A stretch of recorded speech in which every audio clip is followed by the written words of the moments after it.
Nous avons décidé depuis un certain temps qu'une des séances du conseil d'administration sera consacrée à la visite de terrain. C'est pour ça que ce matin, avec vous, nous avons fait une visite de terrain le matin et nous avons décidé de faire la même visite de terrain, mais cette fois-ci la nuit. Depuis 2 ou 3 mois, la société a commencé à travailler la nuit. Nous sommes venus voir dans quelles conditions donc les ouvriers, les employés travaillent la nuit au niveau donc de ce barrage de Kandaji. Je suis vraiment très satisfait de la manière dont se déroule le travail. Ici, nous sommes à côté de la bétonneuse qui fonctionne pratiquement 24 heures sur 24. Alors, c'est cette machine-là qui fait le béton dont vous entendez parler.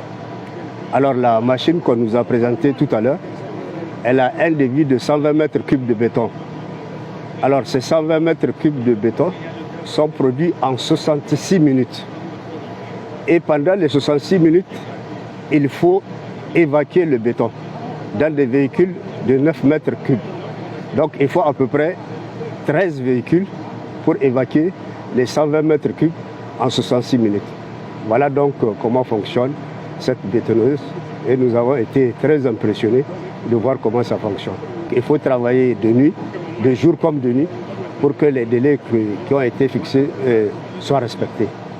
Et comme je l'ai dit ce matin, d'après donc les explications que nous ont données les spécialistes, nous pensons que d'ici le mois de janvier, le mois de juin 2025, Inch'Allah, les travaux de génie civil seront terminés. Le barrage de Kandaji, c'est une des réalisations, ce sera une des réalisations les plus importantes de notre pays depuis son indépendance.